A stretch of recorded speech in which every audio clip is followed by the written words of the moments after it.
Welcome to agriculture पीडिया। नमस्कार दोस्तों, agriculture heritage की सीरीज़ में आपका स्वागत है। और आज जो टॉपिक हम लोग पढ़ने वाले हैं, डिस्कस करने वाले हैं, उसका टाइटल है rise of agriculture in the world. यानी हम एग्रीकल्चर की शुरुआत या फार्मिंग की शुरुआत या कृषि की शुरुआत पूरे वर्ल्ड वाइड अलग अलग जगह किस तरीके से हुई, कहाँ कहाँ हुई, कब हुई, इन सब के बारे में आज इस वीडियो में डिस्कस करेंगे। तो दोस्तों, जनरली ये माना गया है, जितने भी इतिहासकार हैं सभी ये मानते हैं on the basis of carbon dating कि 12,000 ईयर्स अगो जो आदमी था, जो आदि मानव था, वो एक हंटर था, गैदरर था, यानी वो शिकार करता था। और जब शिकार नहीं कर पाता था तो गैदर करके, यानी कि अगर कहीं उसको कहीं फल दिख गए या उसको कहीं मांस दिख गया तो उसको वो गैदर करता था और इस तरह से वो अपना गुजर बसर किया करता था। लेकिन धीरे धीरे जैसे जैसे समय बीतता गया वैसे वैसे उसने कोशिश की फार्मिंग करने की। और बहुत सारे लोग ये मानते हैं कि अलग अलग जगह वर्ल्ड वाइड एग्रीकल्चर की शुरुआत हुई। लेकिन एक फर्टाइल क्रिसेंट, क्रिसेंट मतलब होता है अर्ध चंद्राकार। तो ये एक एरिया डिसाइड किया गया है इतिहासकारों के द्वारा कि जो मेसोपोटामिया रीजन है या जो मिडिल ईस्ट एशिया है, वहाँ पे एक फर्टाइल क्रिसेंट में एग्रीकल्चर की शुरुआत हुई। लेकिन अलग अलग जगह हुई। और ये जो ग्रुप्स थे, देखिए उस टाइम ना एरोप्लेन्स थे, ना ट्रेन्स थी, ना ट्रक्स, ना कुछ और ट्रांसपोर्टेशन का मेथड था। तो ये जो ग्रुप्स थे ये अलग अलग जगह पनपे और एक दूसरे से मिल नहीं पाए, इंटरमिंगल नहीं हो पाए। ये कैसे पता चला हमें कि जब हम फॉसिल्स देखते हैं तो उनका जो डीएनए है वो बहुत ही जेनेटिकली डिस्टिंक्ट है। अगर वो मिल पाए होते तो कहीं ना कहीं उन आपस में जो डीएनए है वो इंटरमिंगल हुआ होता, क्रॉसिंग ओवर हुई होती और जो डीएनए उसमें कुछ सिमिलैरिटीज पाई गई होती। लेकिन वो लोग आइसोलेटेड थे फ्रॉम ईच अदर और बहुत दूर दूर रहा करते थे। तो ये जो माना गया है कि किस तरीके से एग्रीकल्चर की शुरुआत हुई है, उसमें डोमेस्टिकेशन ऑफ प्लांट्स आता है और एनिमल्स आता है। और किस तरीके से इन टेक्निक्स को प्रोडक्टिव बनाने के लिए, रेज करने के लिए प्लांट्स को और एनिमल्स को, जो टेक्निक्स हैं वो कैसे धीरे धीरे विकसित हुई हैं, उसके बारे में अब हम धीरे धीरे करके जानेंगे। तो एग्रीकल्चर इंडिपेंडेंटली ग्लोब में अलग अलग जगह हुआ, इसीलिए बहुत सारे जितने भी बायोलॉजिकल ऑर्गेनिजम्स हैं उनकी एक डाइवर्स रेंज ऑफ टैक्सा होती है। अब टैक्सा क्या होता है? तो टेक्सॉन जो होता है ये एक ग्रुप होता है एक या एक से ज़्यादा पॉपुलेशंस का ऑफ एन ऑर्गेनिज्म, जिसको जो टैक्सोनॉमिस्ट होते हैं वो एक यूनिट की तरह देखते हैं। जितने भी इतिहासकार हैं वो ये मानते हैं कि अलग अलग 11 सेपरेट रीजन्स थे ओल्ड एंड न्यू वर्ल्ड के, जो कि सेंटर ऑफ ऑरिजिन्स थे। अब सेंटर ऑफ ऑरिजिन क्या होता है? ये एक जोग्राफिकल एरिया होता है जहाँ पे एक ग्रुप ऑफ ऑर्गेनिज्म, चाहे वो वाइल्ड हो या फिर वो डोमेस्टिकेटेड हो, फर्स्ट डेवलप करता है अपनी डिस्टिंक्टिव प्रॉपर्टीज को, उसको हम सेंटर ऑफ ऑरिजिन कहते हैं। तो इन्हीं को हम सेंटर ऑफ डाइवर्सिटी भी कहते हैं। और ये जो सेंटर ऑफ ऑरिजिन है इसको पहली बार आइडेंटिफाई किया था निकोलाई वाविलोव ने 1924 में। ये बहुत इम्पॉर्टेंट है दोस्तों, इस पर बहुत सारे क्वेश्चंस आते हैं। अच्छा, अभी हम बात कर रहे थे न्यू एंड ओल्ड वर्ल्ड की। सो ये जो ओल्ड वर्ल्ड है ये कंसिस्ट करता है अफ्रीका, यूरोप और एशिया या फिर अफ्रो यूरेशिया। और इसके जितने भी इन्हाबिटेंट्स हैं वो ओल्ड वर्ल्ड इन्हाबिटेंट्स होते हैं। और ये जो अमेरिका है वो न्यू वर्ल्ड कहलाता है। अब ये पता कैसे चला? तो एक नटूफियन कल्चर है और नटूफियन कल्चर मीन्स कि इस कल्चर में, इस सभ्यता में ये माना जाता है कि जो आदि मानव था या जो भी मानव था वो सिडेंटिज्म पे था, यानी वो हंटर गैदरर था। और ये कहाँ का रीजन जो है, जोग्राफिकल रीजन है, वो किसको डिनोट करता है? वो लिवेंट रीजन को करता है। अब ये लिवेंट रीजन क्या है? ये आपका मेडिटेरेनियन रीजन से होता हुआ इज़राइल, इराक, ईरान, ये वाला जो रीजन है इसको हम लिवेंट रीजन कहते हैं। और वहाँ से लेकर के ये अर्ली चाइनीज़ नियोलिथिक जो रीजन है चाइना में, वहाँ से वहाँ तक ये फैला हुआ है। अभी जितने करंट मॉडल्स हैं ये इंडिकेट करते हैं कि वाइल्ड जो होता है, जो टर्म है वो हम यूज़ करते हैं जब भी हम किसी प्लांट को डोमेस्टिकेट नहीं किए हुए होते हैं, और जब हम उसको अपने हिसाब से प्लांट करना शुरू कर देते हैं तो हम ये कहते हैं हमने उसको डोमेस्टिकेट कर दिया है। अब ये लेवेंट रीजन में ही फर्टाइल क्रिसेंट क्यों है? क्योंकि देखिए 11,000 बीसी में जो लास्ट आइस एज था वो ख़त्म हुआ, और उसके बाद मेजर क्लाइमेटिक चेंजेस आए।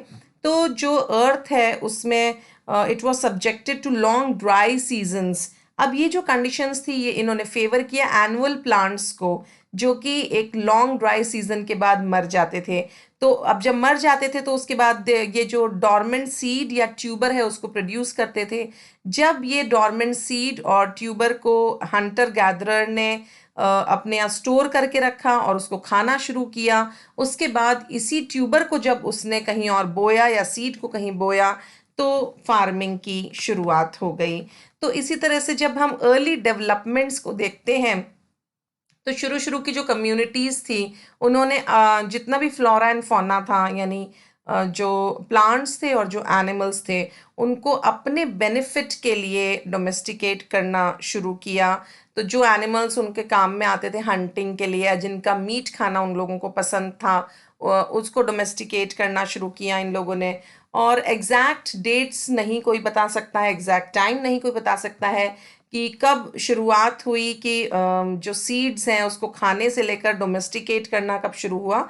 लेकिन हाँ, लगभग लगभग 12,000 साल पहले की ये बात है।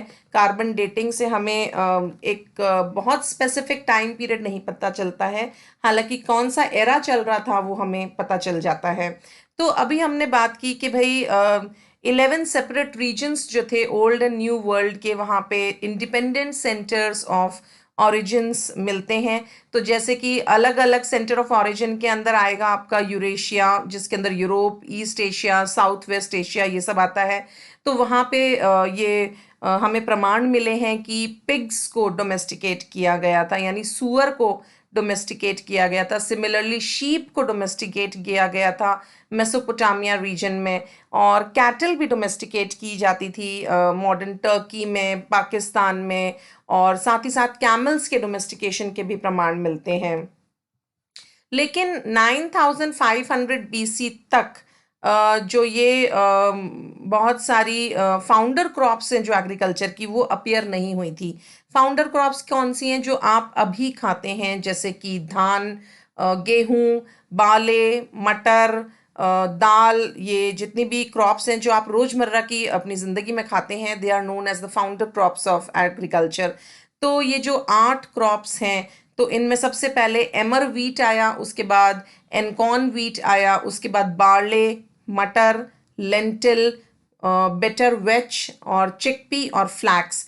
ये 8 क्रॉप्स मोर और less simultaneously pre pottery neolithic B sites पर पाए गए हैं लेवांट रीजन के। और हालांकि ये नहीं पता चला है कि वीट शुरुआती दौर के उसमें रहा था या नहीं था, लेकिन हाँ, उसके बाद धीरे धीरे जैसे जैसे एग्रीकल्चर आगे चला है तो वीट पर बहुत ज़्यादा उसके प्रोडक्शन पे बहुत ज़्यादा काम किया गया था। और सेम टाइम में इसी के समकक्ष जो काल था, तब पार्थेनोकार्पिक फिग ट्रीज को भी डोमेस्टिकेट किया था, यानी अंजीर के जो पेड़ थे उनको भी डोमेस्टिकेशन के प्रमाण मिलते हैं।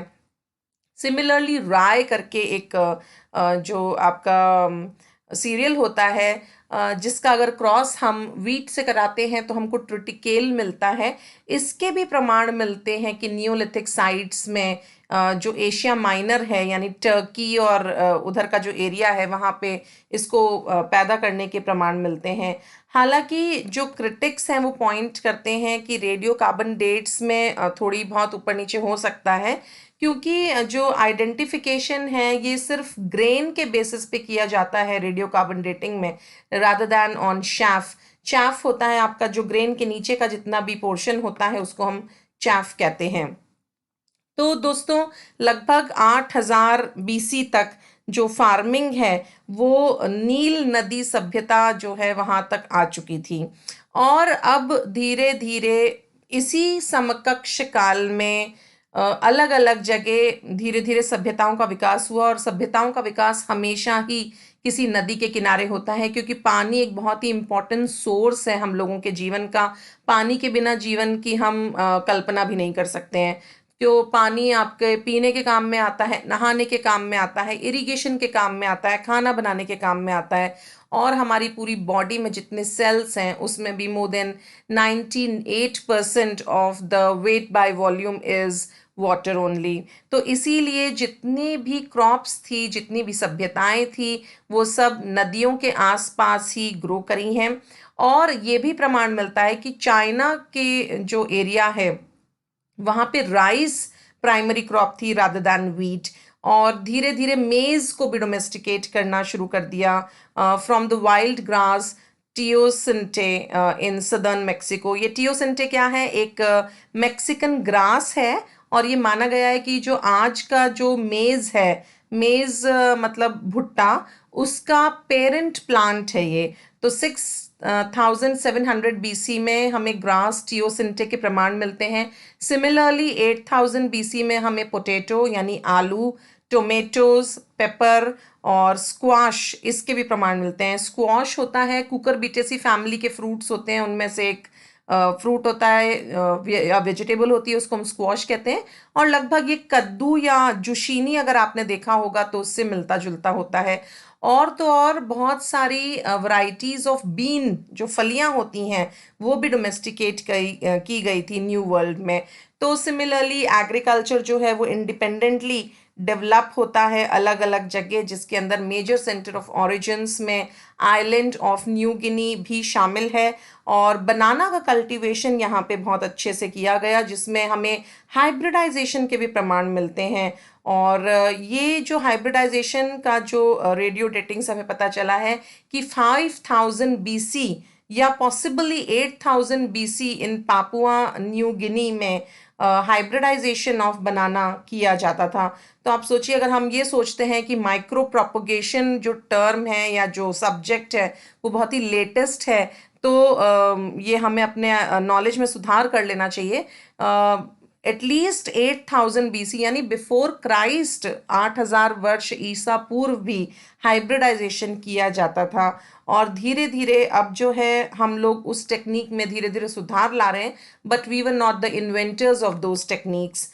तो इसी तरीके से जो मधुमक्खी पालन है उसके भी प्रमाण मिलते हैं मिडिल ईस्ट में 7000 BC में। और आर्कियोलॉजिकल एविडेंसेस से पता चला है कि बहुत सारे आइबेरियन पेनिनसुला कहाँ है? आपके कैस्पियन सी के आसपास है। और पेनिनसुला क्या होता है? Peninsula is a stretch of land which is surrounded by water on 3 sides. जैसे हमारे भारतवर्ष में नीचे का जो पोर्शन है, सदर्न रीजन, उसको हम पेनिनसुला कहते हैं।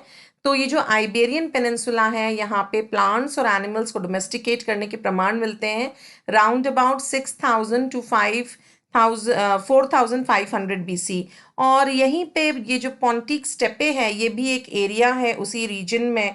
वहाँ पे 4000 ईसा पूर्व हम लोगों को हॉर्स के डोमेस्टिकेशन के प्रमाण मिलते हैं। सिमिलरली साइबेरिया में भांग की खेती के प्रमाण मिलते हैं।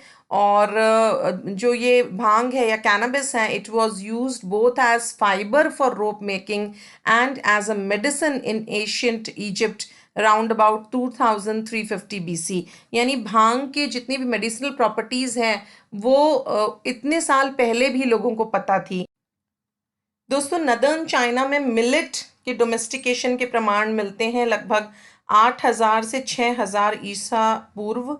और मिलेट यहाँ की मेन क्रॉप हुआ करती थी येलो रिवर बेसिन में। और मैं आपकी जानकारी के लिए बता दूं कि मिलेट्स जो होते हैं, इनमें 5 मिलेट्स हैं जो इंडिया में अभी बहुत इम्पॉर्टेंट ली ग्रो किए जाते हैं। उसमें बाजरा, जिसको हम कहते हैं पर्ल मिलेट, रागी, जिसको हम कहते हैं फिंगर मिलेट, अमरंथ, जिसको हम कहते हैं राजगीर, और एक होता है कांगनी, जिसको हम कहते हैं फॉक्सटेल मिलेट, और ज्वार, जिसको हम कहते हैं सोरगम। तो ये इस पर अभी सरकार बहुत ज़्यादा काम कर रही है, क्योंकि they are very rich in nutrition. और जो ओबेसिटी और जो गेहूं के जो नुकसान देह जो तत्व हैं, वो सब मिलेट्स में नहीं होते हैं। तो इसीलिए मिलेट्स पे आजकल बहुत ज़्यादा जोर दिया गया है। जितने भी डाइटिशियंस हैं वो सभी को ये राय देते हैं कि you should switch over from cereals to millets in your daily routine. और इसी के साथ साथ इसके बाद मूंग, सोया और अडजुकी बीन यानी जो लाल फलियां होती हैं उसका भी प्रोडक्शन के प्रमाण मिलते हैं। और राइस के डोमेस्टिकेशन के प्रमाण मिलते हैं सदर्न चाइना के अंदर। और दोस्तों मज़ेदार बात यह है कि वेटलैंड एग्रीकल्चर की तरह वहाँ पे राइस को उगाया जाता था। वेटलैंड एग्रीकल्चर क्या होता है कि अगर वाटर की प्रॉक्सिमिटी में आप जो भी एग्रीकल्चर के अलाइड एरियाज या फिर प्रॉपर फार्मिंग करते हैं वो सब वेटलैंड एग्रीकल्चर में आता है। जैसे कि एक्वा कल्चर हो गया, या अगर कोई एनिमल हस्बेंड्री भी आप इस तरह के एनिमल्स को लेके कर रहे हैं जो कि वाटर के अंदर हो जाते हैं तो उसको हम वेटलैंड एग्रीकल्चर कहते हैं। या फिर जो निचली जो रीजन होता है जहाँ पे पानी की ज़्यादा मात्रा होती है वहाँ पे जैसी फसलें अगर आप उगा सकते हो तो they also come under wetland agriculture. और इसके अलावा जो और फूड प्लांट्स जो हार्वेस्ट होते थे वो थे अकॉर्न्स और वाटर चेस्टनट्स और फॉक्सनट्स। अकॉर्न मतलब होता है बलूत का फल, और वाटर चेस्टनट होता है सिंघाड़ा, और फॉक्सनट होता है मखाना। तो ये जो राइस कल्टीवेशन है ये बाद में फिर यहीं से धीरे धीरे साउथ ईस्ट एशिया में फैलता गया, और ऑस्ट्रोनेशियन एक्सपेंशन भी इसका हुआ है धीरे धीरे। क्योंकि जो माइग्रेशन हुआ है एक जगह से दूसरी जगह, तो वो लोग साथ के साथ अपने जो कल्टीवेटेड प्लांट्स होते हैं या डोमेस्टिकेटेड फूड होते हैं, एनिमल्स होते हैं, उसको भी एक जगह से दूसरी जगह लेके जाते हैं। और बहुत सारे वैल्यूएबल स्पाइसेस हैं या फिर एनिमल्स हैं, ये सब फर्स्ट मिलेनियम एडी से ऑस्ट्रोनेशियन सेलर्स के द्वारा मैडागास्कर, कोमोरोस, इन सब से होते हुए साउथ ईस्ट एशियन और साउथ एशियन कंट्रीज़ जो हैं वहाँ से अफ्रीका पहुँचा है। और इसमें मुख्यतः हम बात करेंगे राइस और बनाना की, बिकॉज दीज टू जो प्लांट्स हैं, ये जो दोनों प्लांट्स हैं ये बहुत ही तेज़ी से फैले हैं अपनी न्यूट्रिशनल प्रॉपर्टीज़ की वजह से। और आज भी इन लोगों की जो खेती है बनाना की और राइस की ये बहुत ही हाई अमाउंट पर की जाती है। तो अभी हम चाइना से पहुंच गए हैं अफ्रीका। तो अफ्रीका में भी जो साहेल रीजन है that is also one centre of origin. और यहाँ पे ज्वार की जो खेती है, सोरघम जिसे हम कहते हैं, that is also one of the millet. ये भी डोमेस्टिकेट किया गया था 3000 ईसा वर्ष पूर्व। और सूडान में इसकी हमें प्रमाण मिलते हैं। और साथ ही साथ बाजरे की भी खेती माली में पाई गई है 2500 बीसी में। और इसके साथ कोला नट, कॉफ़ी, ये सब भी डोमेस्टिकेट किया गया था अफ्रीका में। और न्यू गिनिया में जो कि एंशियंट पापुअन पीपल लोग हैं, उन लोगों ने एग्रीकल्चर की शुरुआत की लगभग 7000 बिफोर क्राइस्ट। और इन लोगों ने शुगर केन की खेती और टारो की खेती इनसे शुरुआत की। अब इंडस वैली सिविलाइजेशन जो कि हमारे भारत का हिस्सा है, यहाँ पे भी 8th मिलेनियम बीसी ऑनवर्ड्स ये प्रमाण पाए गए हैं मेहरगढ़ में कि ये एक एरिया पड़ता है आपका पंजाब और राजस्थान के बीच में। यहाँ पे बारले की खेती की गई थी, और बहुत ही सिस्टमैटिकली बारले की खेती की जाती थी, यानी 2 रोज और 6 रोज में, जो हम आज भी उसको फॉलो करते हैं। और बारले की खेती के साथ साथ एनकॉर्न वीट, एमर वीट, ड्यूरम वीट, ये अलग अलग जितनी वैरायटीज़ थी ये सब के भी प्रमाण मिलते हैं। और साथ ही साथ डेट्स के भी प्रमाण मिलते हैं।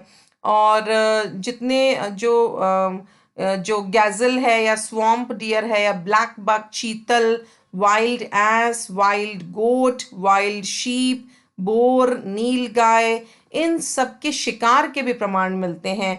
और ये जितने भी वाइल्ड एनिमल्स हैं इनका शिकार करके लोग इनका मीट खाते थे या इनको सजाते थे या अपनी ताकत का प्रमाण देते थे। और डोमेस्टिकेटेड जो एनिमल्स थे इंडस वैली सिविलाइजेशन में वो थे शीप, गोट्स, हम्ड जेबू कैटल।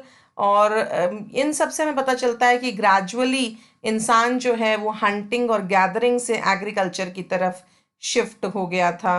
और ये तो रही यूरेशिया की बात। अब हम न्यू वर्ल्ड की भी बात कर लेते हैं। तो सदर्न अमेरिका और नॉर्थ अमेरिका, यहाँ पे भी खेती की जाने लगी और स्पेशली स्क्वाश की खेती बहुत ज़्यादा की जाने लगी। अब हम एक एक करके जितनी भी सिविलाइजेशंस हैं in different parts of the world उनकी बात करेंगे। तो सबसे पहले जो सबसे पुरानी जो सभ्यता आती है उसकी मैं बात करूंगी, विच इज़ लेमुरिया सिविलाइजेशन। तो लेमुरिया एक नाम है जो कि एक हाइपोथेटिकल यानी कि फिक्शन में है।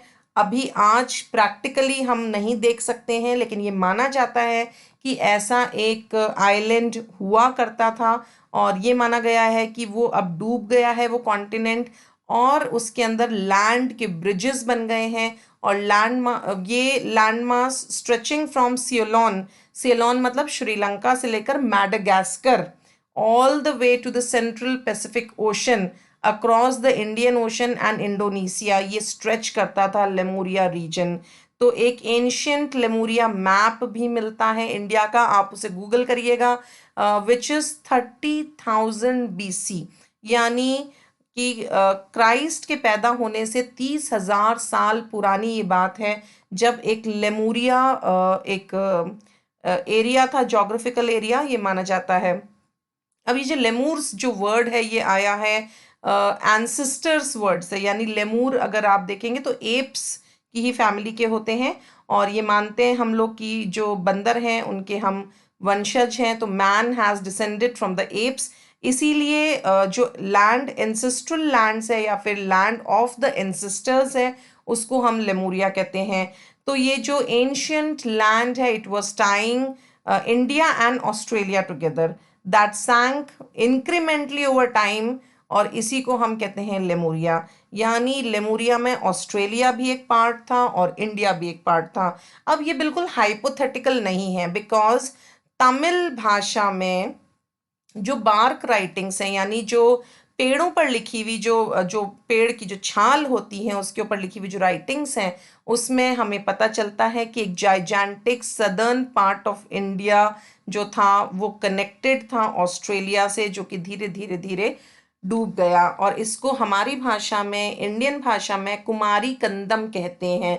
और ये लिखित है, ये वर्णित है कि रामायण पीरियड से, यानी रामायण पीरियड के से यानी 10,000 साल बिफोर क्राइस्ट एक बहुत ही ग्रेट फ्लड आया था, एक बहुत ही बड़ी भयंकर बाढ़ आई थी जिसने लेमुरिया को डुबा दिया था, और इसीलिए ऑस्ट्रेलिया जो है वो अब इंडिया से इतना दूर हो गया है। तो starting from 9,500 BC 8 Neolithic founder crops आई, जिसकी मैं पहले भी बात कर चुकी हूँ, जो कि लेवेंट रीजन में पाई जाती थी। फिर से एक बार बात करते हैं, उनकी नाम ले लेते हैं। Emmer wheat, einkorn wheat, hulled barley, peas यानी मटर, lentils, bitter vetch, chickpea and flax, flax मतलब अलसी। तो ये लेवेंट रीजन में कल्टीवेट की गई थी। और राय का भी कल्टीवेशन के प्रमाण मिलते हैं, सिमिलरली राइस के कल्टीवेशन के प्रमाण मिलते हैं। एनिमल्स की बात करें तो सुअर और कैमल और जो कैटल है उसके डोमेस्टिकेशन के प्रमाण हमें मिलते हैं। अब आते हैं हम साउथ अमेरिका पे। तो 9,000 BC में साउथ अमेरिका में एग्रीकल्चर की शुरुआत हो गई थी, और specially Andes of south America, यहाँ पे पोटैटो की खेती बहुत ही ज़्यादा बड़ी तादाद में की जाती थी, along with beans, tomatoes, peanuts यानी मूंगफली, कोको, लमास। अच्छा, लमास जो है वो एक एनिमल होता है, उसकी भी डोमेस्टिकेशन के प्रमाण मिलते हैं। सिमिलरली एनिमल्स में अल्पकास और गिनिया पिग इसके भी प्रमाण मिलते हैं। अच्छा, एक फ्रूट होता है cassava, that was also domesticated in the Amazon basin. और मेज़ वहाँ की बहुत ही इंपॉर्टेंट क्रॉप है मीज़ो अमेरिका रीजन की। और मैंने अभी थोड़ी देर पहले आपको बताया था टियोसिंटे एक वाइल्ड ग्रास होती है, वो भी वहाँ पे मिलती है। और पेरू रीजन में कॉटन का डोमेस्टिकेशन के प्रमाण मिलते हैं। और ये जो कॉटन की जो वैरायटी है, स्पीशीज़ है, this was different from the cotton which is found in India. और कॉटन क्योंकि पाया गया है तो बहुत ही सारी टेक्सटाइल इंडस्ट्रीज जो है मॉडर्न टाइम्स पे वो कॉटन के ऊपर ही बेस्ड हैं। तो ये माना जाता है कि उस टाइम भी लोगों को अपना कपड़ा बिनना आता था, कॉटन की जितनी भी चीज़ें होती हैं वो सब वैल्यू एडिशन प्रोडक्ट्स बनते थे। सिमिलरली शुगर केन यानी गन्ने की खेती और बहुत सारे रूट वेजिटेबल्स की खेती भी न्यू गिनिया में पाई गई है। बनानास कल्टीवेट किए जाते थे न्यू गिनिया में, और ऑस्ट्रेलिया में भी जो है बनानास और याम की खेती के प्रमाण मिलते हैं। अब हम आते हैं ब्रॉन्ज एज पर, जो कि 3300 BC माना गया है। तो यहाँ पे बहुत ही इंटेंसिफिकेशन हुआ एग्रीकल्चर का डिफरेंट सिविलाइजेशंस में, जैसे कि Mesopotamian civilisation, Sumer civilisation, ancient Egypt civilisation, Indus valley civilisation, और ancient China civilisation, ancient Greece civilisation, क्योंकि अब तक जो है धीरे धीरे एक सिविलाइजेशन का दौर चल चुका था। यही वो एरा था जब आयरन एज भी आया, और बहुत सारे हमें प्रमाण मिलते हैं कि जब लोहे को वैल्यू ऐड करके उसके डिफरेंट आपने प्लॉ बनाया, हल बनाया, सिकल बनाया, तो जितने भी आपके टूल्स हैं वो सब बनने शुरू हो गए थे। और और दोस्तों जैसे जैसे डिफरेंट वोएजेस की शुरुआत हुई, जैसे हम जानते हैं क्रिस्टोफर कोलंबस जो थे वो यूरोप से इतनी दूर इंडिया को ढूंढने के लिए निकल गए थे 14वीं शताब्दी में। तो ये जितने भी वोएजर्स थे, ये जब भी किसी नए देश में जाते थे तो वहाँ से बहुत सारी न्यू वर्ल्ड क्रॉप्स को अपने कंट्रीज में लेकर के आते थे, जैसे कि मेज, पोटैटो, टोमेटोज, स्वीट पोटैटो यानी शकरकंदी। ये सब यूरोप में धीरे धीरे वोएजर्स के द्वारा ही लाई गई। और जो ओल्ड वर्ल्ड क्रॉप्स थी, जैसे कि वीट, बाले, राइस, टर्निप्स, और लाइव स्टॉक जैसे कि हॉर्सेस, कैटल, शीप, गोट्स, ये सब इन्होंने एक जगह से यानी ओल्ड वर्ल्ड से अमेरिका में पहुंचा दिया था। तो अभी हमने जाना, एक आउटलाइन हम लोगों ने पढ़ी ऑफ डिफरेंट सिविलाइजेशंस या एग्रीकल्चर की शुरुआत अलग अलग जगह किस तरह से अ, हुई है। अब हम आते हैं हमारी अपनी सिंधु घाटी सभ्यता के ऊपर, यानी इंडस वैली सिविलाइजेशन पे, जो कि माना जाता है कि 3250 BC से लेकर 2750 BC तक टाइम पीरियड में ये रही थी। तो इंडस वैली सिविलाइजेशन, इसको हम IVC भी कहते हैं, और साथ ही इसको इंडस सिविलाइजेशन भी कहते हैं, या फिर हड़प्पन सिविलाइजेशन भी कहते हैं, क्योंकि इस सभ्यता के अंदर जब जो पुरातत्व विभाग है उसने खुदाई की, तो जो दो मेन सिटीज पाई गई थी, वो एक थी मोहनजोदाड़ो और दूसरी थी हड़प्पा। और ये इंडस नदी के किनारे, सिंधु नदी के किनारे ये सारी सभ्यता का विकास हुआ था, इसलिए इसको सिंधु घाटी सभ्यता या इंडस वैली सिविलाइजेशन कहते हैं। अब ये एक ब्रॉन्ज एज सिविलाइजेशन है, यहाँ यानी हम ब्रॉन्ज बनाना जानते थे उस टाइम पे। तो ये एक north western regions of South Asia में ये सभ्यता रही, और together with ancient Egypt and Mesopotamia, ये पुरानी 3 सभ्यताओं में से एक है। तो ये स्ट्रेच होती है नॉर्थ ईस्ट अफगानिस्तान से लेकर आज के पाकिस्तान से फैलती हुई, और पूरे इंडिया को फ्लरिश करती हुई ये सिंधु घाटी सभ्यता जाती थी नदर्न रीजन में। और ये फ्लरिश करी है in the basin of Indus river which flows through the length of Pakistan, और along system of perennial mostly monsoon fed, यानी मॉनसून में ही इन नदियों में बाढ़ आती थी, जो कि आज के घग्गर और हाकरा नदी जो पड़ती है करंटली पाकिस्तान में, उस एरिया में इस सिंधु घाटी सभ्यता का विकास हुआ। और इसके जो की फीचर्स हैं वो थे कि बहुत ही प्रॉपर अर्बन प्लानिंग थी। जैसे आज भी अगर आप किसी शहर को बसाएंगे तो उसमें आप पार्क्स भी रखेंगे, सड़कें चौड़ी चौड़ी रखेंगे, प्रॉपर ड्रेनेज सिस्टम होगा। जैसे आजकल बेक्ड ब्रिक हाउसेस बनते हैं, वैसे ही उस टाइम भी बना करते थे। बहुत ही इलाबोरेट ड्रेनेज सिस्टम्स थे, यानी नालियों का विकास बहुत अच्छे से हुआ था। हेल्थ एंड हाइजीन का बहुत ध्यान रखा जाता था। सेपरेट वाटर सप्लाई सिस्टम्स थे, और क्लस्टर्स थे लार्ज नॉन रेजिडेंशियल बिल्डिंग्स के। नई नई टेक्निक्स ये लोग जानते थे इन हैंडीक्राफ्ट्स, जैसे कि कार्नीलियल प्रोडक्ट्स बनाते थे, सील कार्विंग होती थी, मेटलर्जी के बारे में इन लोगों को बहुत ज्ञान था, यानी कॉपर, ब्रॉन्ज, लेड, टिन, इन सब के बारे में ये सब जानते थे।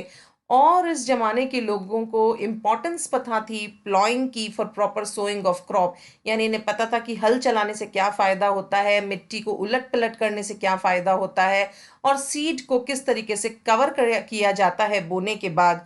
और उसी ज़माने में ऑक्स ड्रॉन जो व्हील कार्ट्स थे, दे वर यूज्ड फॉर ट्रांसपोर्टेशन, यानी कि जो बैलगाड़ी है आज की आपकी, ये सिंधु घाटी सभ्यता की देन है हम लोगों को। और साथ ही साथ ये पाया गया है कि इतनी बड़ी जो सिविलाइजेशन थी ये ख़त्म कैसे हुई, क्योंकि इवेंचुअली धीरे धीरे वीकर मॉनसून्स होते गए, रिड्यूस्ड वाटर सप्लाई हो गई, और जो पॉपुलेशन है वो स्कैटर कर गई ईस्टवर्ड या फिर साउथवर्ड। और क्योंकि धीरे धीरे इस रीजन में ग्रेजुअली ड्राई एरिया आता गया और धीरे धीरे ये जो सभ्यता है ये ख़त्म हो गई। तो ये जो सभ्यता थी इसके अंदर कौन कौन से एग्रीकल्चरल प्रोडक्ट्स इम्पॉर्टेंट थे, तो सिंधु घाटी सभ्यता के लोग वीट उगाना जानते थे, बार्ले, ग्राम, पीज, सेसमम यानी तिल, और रेपसीड ये सब उगाना जानते थे। साथ ही साथ इन्हें कॉटन के कल्टीवेशन की बहुत ज़्यादा जानकारी थी, और कॉटन के कल्टीवेशन के साथ साथ इनको उसमें वैल्यू ऐड करने की बहुत ज़्यादा जानकारी थी। तो इन्हें they had devised the methods of ginning, spinning and weaving, यानी इनको कपड़ा बनाने का ज्ञान था। अगर आपने सुना होगा लोथल, जो एक एरिया है गुजरात में, that is the first known sea port of the world, यानी ये इतने ज़्यादा एडवांस थे कि इनको समंदर में चलने वाले शिप भी बनाने आते थे। किस तरह से आप सोचिए, एक शिप की पूरी कार्विंग होती है, उसकी जितनी भी जो प्लानिंग होती है या उसके इंटीरियर्स होते हैं या किस तरह से उसकी शेप बनाई जाती है, वो सब इनको पता था। साथ ही साथ एनिमल हस्बेंड्री को इस टाइम बहुत ज़्यादा इंपॉर्टेंस दिया गया था, because they have domesticated buffalo, cattle, camel, horse, elephant और एस एंड बर्ड्स, और ये इनको यूटिलाइज करते थे एग्रीकल्चर में और साथ ही साथ ट्रांसपोर्टेशन में। और एक बहुत ही रिमार्केबल डिस्कवरी जो हमें हड़प्पा सिविलाइजेशन की मिलती है वो है the great granary which was used for storing fruit grains. अभी जो ग्रैनरीज होती थी जो अनाज को प्रोटेक्ट करके रखने के काम में आती थी, ये 50 by 20 फीट होती थी ओवरऑल, और बहुत ही सिमेट्रिकली अरेंज्ड होते थे। इसमें 2 rows of 6 in each row with central passage, और ये 23 फीट वाइड है। इसके प्रमाण हमें अभी मिलते हैं। और from the size of granary इससे हमें पता चलता है कि जो पीजेंट्स थे, जो उस टाइम के फार्मर्स थे, वो गवर्नमेंट को किसी प्रकार का ड्यू दिया करते थे। और ग्रैनरी उन लोगों को, इतनी जो बड़ी ग्रैनरी है वो तो ऑब्वियसली तभी बनाई जाएगी जब पूरा गांव जो है या पूरा जो सिटी है वो अपना ग्रेन वहाँ पे प्रिजर्व करके रखेगा। तो ये जो ग्रैनरी है वो यूज़ की जाती थी और एम्प्लॉयज़ को पेमेंट्स किए जाते थे। और जो आर्टिसंस हैं या जो कारपेंटर्स हैं और जो बाकी के लोग हैं उन लोगों में और फार्मर्स के बीच में एक बार्टर सिस्टम चलता था, जिसमें जो कैश ना चल के काइंड में एक्सचेंज होता था, और पूरा जो आपका सिटी कहिए या विलेज कहिए that was self sustainable in itself. अब जैसे जैसे सिंधु घाटी सभ्यता का अंत आता गया, वैसे ही वैदिक सिविलाइजेशन जो है वो उसका उदय होता गया। तो ये जो वर्ड वेदा है ये आता है संस्कृत वर्ड विद से, और विद का मतलब होता है नॉलेज या विद्या। तो जो वेदा है ये एक लिटरेरी सोर्स है जिससे हम इंडिया में आर्यंस के बारे में जानते हैं। तो आर्यंस जो है ये दे वर मोर प्रिवलेंट ड्यूरिंग वैदिक टाइम, और वैदिक टाइम में जो ये एरिया कवर अप हुआ है सिविलाइजेशन का वो एक्सटेंड करता है eastern Afghanistan, Kashmir, Punjab, parts of Sindh जो कि अभी आधा इंडिया में है और आधा पाकिस्तान में है, एंड राजस्थान। तो ये जो लैंड ऑफ आर्यंस है it was called the land of 7 reverse. और वो कौन कौन से रिवर्स हैं? Sutlej, Beas, Ravi, Chenab, Jhelum, Indus and Saraswati. तो आर्यंस की जो ओल्डेस्ट बुक है वो है ऋग्वेदा, और उसी से हमें बहुत सारी जानकारी वैदिक कल्चर के बारे में मिलती है। तो जो ये वैदिक आर्यंस थे ये देवर प्राइमरली पैस्ट्रोल्स इन नेचर। पैस्टोरलिज्म होता है कि घुमक्कड़ स्वभाव के थे। ये जो बंजारे हैं आजकल के उसी के समकक्ष समझ लीजिए। तो जब ये सेटल हुए पंजाब में, इन्होंने वहाँ के जंगल काटे, अपने विलेज बसाए और वहाँ पे कल्टीवेशन शुरू किया इन्होंने बार्ले का। तो वैदिक पीपल जो थे इनको इम्पॉर्टेंस पता थी ऑफ सीजन प्लॉइंग की, एंड स्टार्टेड प्लॉइंग, यानी इन्होंने हल चलाना शुरू कर दिया था। जैसे ही पहली बारिश की बौछार जो है वो पड़ती थी, वैसे ही सबसे पहला हल खेतों में चलता था। और आज भी ये प्रथा जो है ये वैदिक काल से चली आ रही है कि जो पहला हल जब हम किसी सीजन में डालते हैं तो बहुत सारी पूजा पाठ करके ही डालते हैं। और जो प्लॉ होता था, जो हल होता था इनके ज़माने का, वो बहुत लार्ज और हैवी होता था और आयरन का बना होता था। और बुलक्स और ox they were used for ploughing. और अगर हम इरिगेशन की बात करें तो चैनल्स डक कर दिए जाते थे रिवर्स में, जो कि आज भी जो जिसको हम कच्चा वेल कहते हैं वो बनता है, या फिर गड्ढे खोद दिए जाते हैं। जब नदी जिस तरह से जाती है तो छोटे छोटे चैनल्स इधर उधर उसके परपेंडिकुलर डायरेक्शन में चला दिए जाते हैं। और जो कच्चा वेल है जिसमें सिर्फ छेद कर दिए जाते थे ग्राउंड में, और नीचे से अगर ग्राउंड वाटर लेवल बहुत ऊपर है आपका तो पानी उसमें से आ जाता था। आज की जो वेल्स हैं वो भी इस तरीके की यूज़ में है नदर्न इंडिया में। तो वैदिक लिटरेचर से हमें पता चलता है कि ऋग्वेद में ऐसे ऐसे हिम्स हैं, ऋचाएं हैं जो कि डिस्क्राइब करती हैं प्लॉइंग को, fallowing, irrigation, fruit and vegetable cultivation.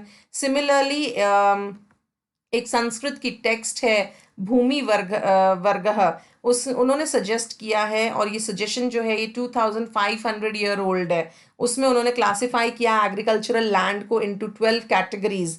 तो वो कौन कौन सी कैटेगरीज हैं वो एक बार देखते हैं। सबसे पहली है उर्वरा, जिसको हम कहते हैं फर्टाइल। दूसरी है उशरा, जिसको हम कहते हैं बैरन। एक है मरु, जिसको हम कहते हैं डेजर्ट। एक है अप्रहत, जिसको हम कहते हैं फैलो। एक है षडवल, जिसको हम कहते हैं ग्रासी। फिर है पानकी कला, जिसको हम कहते हैं मडी। एक है जल प्रयाह, जिसको हम कहते हैं वाटरी। फिर एक है कच्चा, जिसको हम कहते हैं कंटिग्यूअस टू वाटर। एक है शर्करा, जो होती है full of pebbles and pieces of limestone. फिर है शर्करावती, जिसको हम कहते हैं सैंडी। फिर है नदी मत्रुका, जिसको हम कहते हैं वाटर्ड फ्रॉम अ रिवर। और लास्ट है देव मत्रुका, जिसको हम कहते हैं रेन फेड। तो अभी वैदिक पीरियड में क्रॉप्स कौन कौन सी कल्टीवेट की जाती थी? तो राइस, कॉटन, बार्ले, ओट, व्हीट, लेग्यूम्स में जिसमें लेंटिल और चिकपी ये सब उगाया जाता था हड़प्पा रीजन में। सिमिलरली इसके साथ साथ बार्ले, तिल, गन्ने की खेती के भी प्रमाण मिलते हैं। क्यूकम्बर, बॉटल गॉर्ड यानी घिया, और जितने भी कुकर बिटेसी फैमिली हैं वो भी उगाई जाती थी। और क्लॉथ में वूल और कॉटन यूज़ किया जाता था। और आज भी दोस्तों अगर आप हिंदू रिचुअल्स को देखेंगे तो उसमें बार्ले यानी जो ज्वार है, जौ है, उसका बहुत ज़्यादा यूज़ किया जाता है। और इन लोगों को पूरी नॉलेज थी about the fertility of land, selection of seed, seed treatment किस तरह से किया जाता है, हार्वेस्टिंग किस तरीके से की जाती है, manuring and rotation of crops.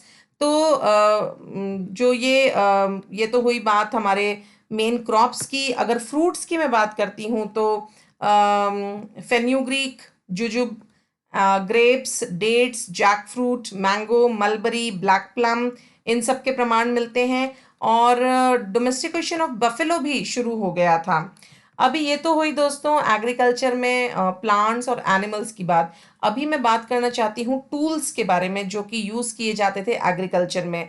तो वैदिक लिटरेचर ये बताता है कि लोहे का जो प्लॉ है जिसको हम लांगला कहते थे वो काम में लिया जाता था। इसी तरह से सिरा, वो भी उसके भी प्रमाण मिलते हैं। सिकल के प्रमाण मिलते हैं और सीव्स के प्रमाण मिलते हैं। और ऋग्वेद में तो संस्कृत टर्म एक है जिसका नाम है आयस, और ये टर्म यूज होता है मेटल के लिए।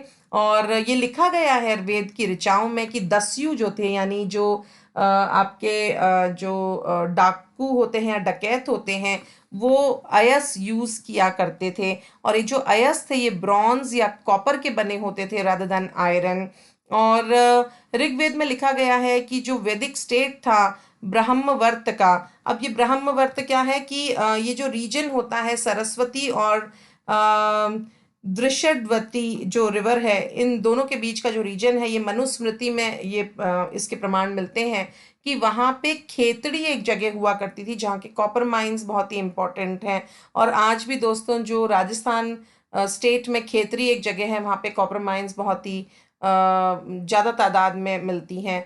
तो वैदिक लोग जो हैं ये कॉपर को एक्सटेंसिवली यूज़ करते थे एग्रीकल्चर में, जैसे कि वाटर प्योरिफिकेशन में, और जितने इनके टूल्स होते थे या यूटेंसिल्स होते थे वाटर कैरी करने के लिए या खाना पकाने के लिए, वो सब कॉपर के बने होते थे। सिमिलरली अर्थशास्त्र में जितने भी रोल्स होते हैं डायरेक्टर ऑफ मेटल के, उसके प्रमाण मिलते हैं, या डायरेक्टर ऑफ फॉरेस्ट प्रोड्यूस या डायरेक्टर ऑफ माइनिंग। तो देखिए कितना सिस्टमैटिक हुआ करता था। आज भी हम जो ये फॉरेस्ट डिपार्टमेंट है या माइनिंग डिपार्टमेंट है, वहाँ पे जो डायरेक्टर्स हैं उनके रोल्स बिल्कुल वैसे ही फॉलो होते हैं, लगभग लगभग जो वैदिक काल में फॉलो किया जाता था। तो ये ड्यूटी मानी गई थी डायरेक्टर ऑफ मेटल्स के, to establish factories for different metals, और इंस्पेक्शन भी किया जाता था, ऑडिट पे भी जाया जाता था। इस सब के प्रमाण हमें मिलते हैं। तो दोस्तों ये एक छोटा सा वीडियो था जिसके अंदर हम लोगों ने जितनी भी सिविलाइजेशंस है वर्ल्ड वाइड एग्रीकल्चर के से रिलेटेड, वो सब कैसे पनपी, कैसे उनका विकास हुआ, उसकी आउटलाइन हमने जानी। साथ ही साथ मैंने थोड़ी डिटेल में इंडस वैली सिविलाइजेशन के बारे में बताया है। तो देखिए अब ये तो हमें पता चल गया कि इरिगेशन, क्रॉप रोटेशन, फर्टिलाइजर्स, ये सब नियोलिथिक रिवॉल्यूशन के टाइम ही इंट्रोड्यूस कर दिए गए थे। फिर धीरे धीरे जो है एग्रीकल्चरल रिवॉल्यूशंस आए और हमें धीरे धीरे बहुत सारी जो मैकेनाइजेशन है वो होनी शुरू हो गई एज पर ह्यूमन लेबर, यानी ह्यूमन लेबर को हमने रिप्लेस कर लिया मैकेनाइजेशन के थ्रू।